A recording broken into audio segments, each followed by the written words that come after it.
সে ব্যক্তি সেই কাজটা সুন্দরভাবে করতে পারবে। এই যে আমরা দুনিয়াতে যে ধান চাষাবাদ করি, আমরা এই দুনিয়াতে যে বিভিন্ন ভুট্টা চাষ করি, বিভিন্ন কাজ করি, এই কাজগুলো সম্পর্কে আমরা প্রথমে জ্ঞান অর্জন করেছি বা মানুষের কাছ থেকে শুনেছি।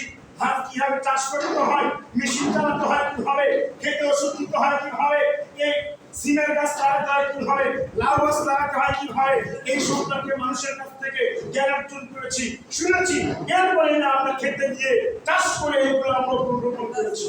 তাহলে দুনিয়াতে চলতে গেলে আপনার যে জ্ঞানের প্রয়োজন রয়েছে, তাহলে এই দুনিয়াতে থেকে আল্লাহর দেওয়া রিজিক বর্তন করে, আল্লাহর দেওয়া নিয়ামত বর্তন করার পরে যদি আল্লাহর কোরআন শিখতে না পারি, রাসূলের হাদিস শিখতে না পারি, তাহলে আপনার আমার থেকে ভয়ানক খারাপ নিরন্তর বেহায়া ব্যক্তি হতে পারে।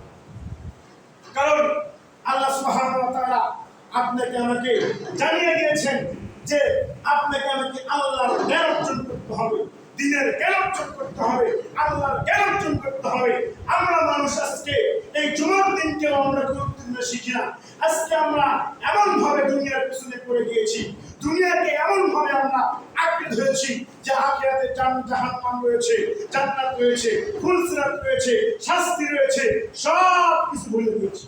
আমরা দুনিয়ার পিছনে পড়ে মনে করছি আপনার একটা বাড়ি রয়েছে, চিন্তা করছে আরেকটা বাড়ি কেমন তৈরি করবো। আমাদের একটা গাড়ি রয়েছে, চিন্তা করছে আরেকটা গাড়ি কেমন চলে। ডিসকভার রয়েছে, পালসার কিনতে হবে, পালসার আছে অ্যাপাচি কিনতে হবে, অ্যাপাচি আছে কিনতে হবে, সুজুকি কিনতে হবে। এরকম চিন্তা টেনশন আপনার আমার মাথার ভিতরে চলে আসছে। কিন্তু এই দুনিয়াটা যে আসলে আপনার আমার জন্য পরীক্ষার জায়গা, আমরা এটা ভুলে গিয়েছি।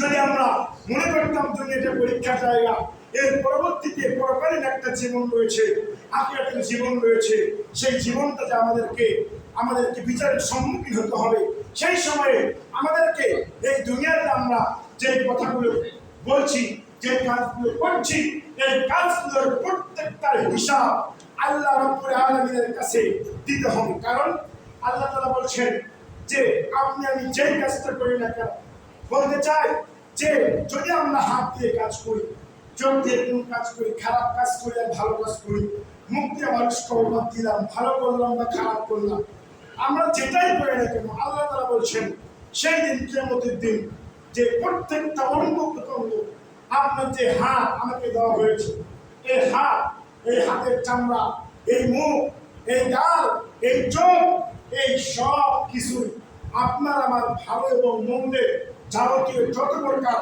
সাক্ষীর প্রয়োজন রয়েছে, এই সাক্ষীগুলো এই হাত এবং চামড়া মুখগুলো আপনার আমার বিরুদ্ধে দেবে।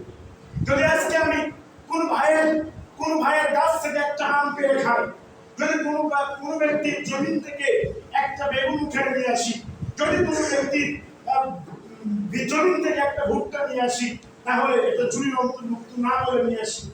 তো এই যে আপনি চুরি করছেন বা আমি চুরি করছি, অন্তর্ভুক্ত হচ্ছি, সে যে ব্যক্তি হোক না কেন, যেটাই চুরি করুক না কেন, যেটাই করুক না কেন, এটা হয়তো আপনি এবং আমি জানলাম, আমি নিজেরটা জানলাম, কিন্তু আল্লাহ আমাকে দেখেছি, আমার সঙ্গে হাত রয়েছে, পা রয়েছে, মুখ রয়েছে, তারা দেখেছে, তারা সাক্ষী রয়েছে যে আপনি আমি এই কাজটা করেছি, এই খারাপ